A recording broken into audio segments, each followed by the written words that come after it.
I like to quote a person named Amanda LaShaw, who's at the University of California, Santa Cruz. She says this thing, she came to UIC and she blew the roof off the spot, right? Everybody, when she said it, everybody was, right? But what did she say? She said, every educational reform written since 1850 has been a failure according to its own language. Now, if we think about that, right?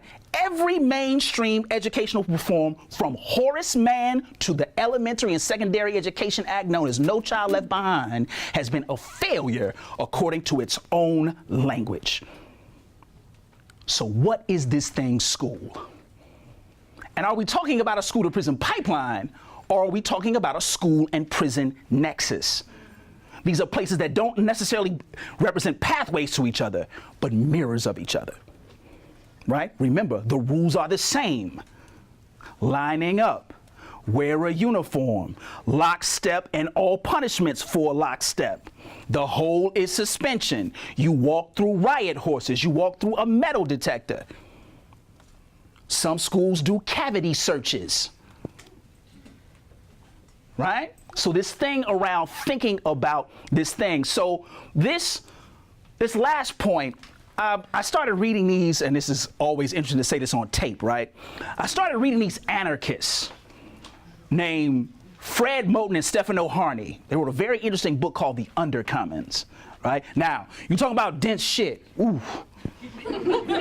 Right, you got to read it. You know, so some of you have had this experience with books, right? You got to read it, walk away from it, breathe for a little bit, go outside, go hang with the homies, and then now you kind of figure with each other. Okay, do I go back to this thing? All right, right. That's how reading the Undercommons is. You got to struggle with the Undercommons, right?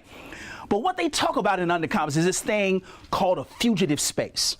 Right? And I think about fugitive space very simply, right? My father will be 75 this August. He was in 3rd grade in 1948. He had 66 students in his 3rd grade classroom, right? They sat 3 to a table with a slate, right? And my father's he's the person who's always like, look, anytime somebody tells you, well, back in my day, I had 1 shoe and a shovel, right?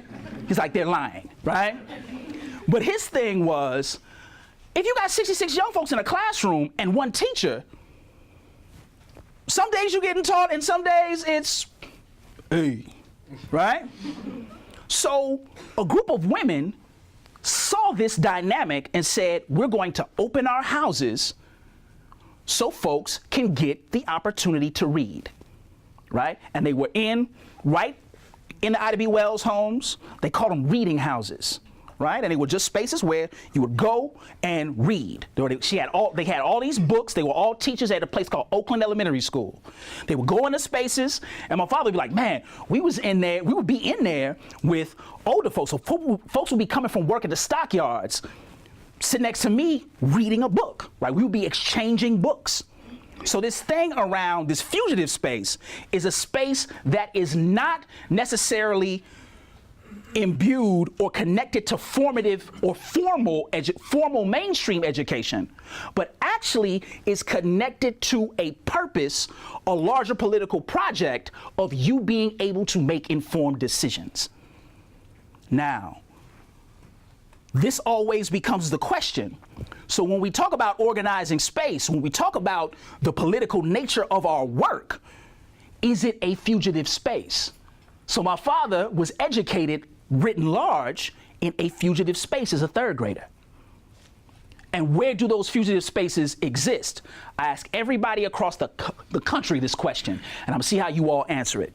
Now, when we think about education and what it means to us, would the majority of us say that we got the majority of our education inside or outside of school? Outside. Then what are we doing? We all know this, but folk got hella degrees. Hella, y'all seen people with, y'all seen folks with read the name, the footer at the bottom of the page, and it's like a paragraph long, right? I tell anybody who has a job description in their card or what have you, it's a paragraph long, it's a nothing job. You are the vice provost of the fax machine, right? That's what that means, right? That's exactly what that means, right? So this thing around troubling that begs a number of different questions, right? So in that fugitive space, where are we and can we operate in these fugitive spaces with the purpose of engaging young folks and families in justice on their terms, right? Which becomes a question in our work.